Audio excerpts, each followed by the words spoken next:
বিসমিল্লাহির রহমানির রহিম। দশম শ্রেণীর 3.1 এর 6 নং অঙ্ক আমরা সলভ করব। তাহলে 3.1 এর 6 নং অঙ্ক দেওয়া আছে 2x + 2y x = 3 হলে x² + 1/x² এর মান কত? তাহলে যেহেতু এখানে সিঙ্গেল দেওয়া আছে x² + 1/x², তাহলে এই অঙ্কটা করতে গেলে তাহলে আমার কি মান লাগবে? x + 1/x লাগবে অথবা x - 1/x লাগবে। তাহলে এই মানটুকু আমরা এখান থেকে বের করে নিব। ওকে, দেখো তাহলে এখানে আমার দেওয়া আছে কি, লিখি আমরা। দেওয়া আছে কত? 2x + 2/x = 3। তাহলে যে তোমার x আছে তাহলে আমরা এখানে x রাখবো, তাহলে 2 এখানে 2, তাহলে একটা 2 কমন নিয়ে ফেলবো আমরা। একটা 2 কমন নিয়ে 2 কমন নিলে কি থাকবে? x থাকবে, প্লাস 2 কমন নিলে কি থাকবে? উপরে 1 নিচে x থাকবে, ইকুয়াল টু কত? 3।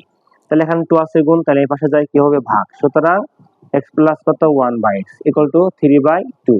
তাহলে x + 1/x এর মানটা পেলাম কত? 3/2। মাঝখানে প্লাস চিহ্ন, তাহলে প্লাস এর মানটা বের করছি। এখন লিখি আমরা প্রদত্ত রাশি। প্রদত্ত রাশি কি আছে? x² + 1/x²।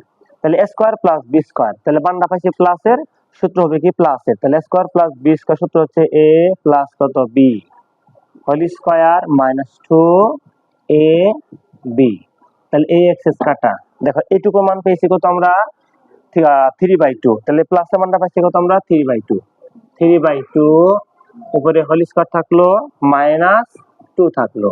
তাহলে এই স্কয়ারটা 3 এর উপর আছে, এই স্কয়ারটা 2 এর উপর আছে। 3 কে স্কয়ার করলে 3 3 9, 2 কে করলে 2 2 4, মাইনাস তাহলে কত? 2। তাহলে যেহেতু এটা ভগ্নাংশ, তাহলে যোগ বিয়োগ করতে গেলে লসাগু করতে হবে।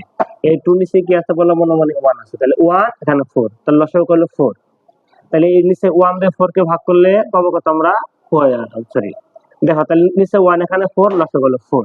তাহলে এই 4 ভাগ করলে পাবো আমরা 1 দিয়ে গুণ করলে 9 কে 9, মাইনাস নিচে 1 আছে, 1 দিয়ে গুণ করলে 4, 1 দিয়ে 4 কে ভাগ করলে 4 দিয়ে গুণ করি আমরা 4 দোকানে কত? 8। বুঝতে পারছি আমরা? তাহলে 9 থেকে 8 বিয়োগ করলে পাবো কত আমরা? 1, নিচে থাকবে কত? 4।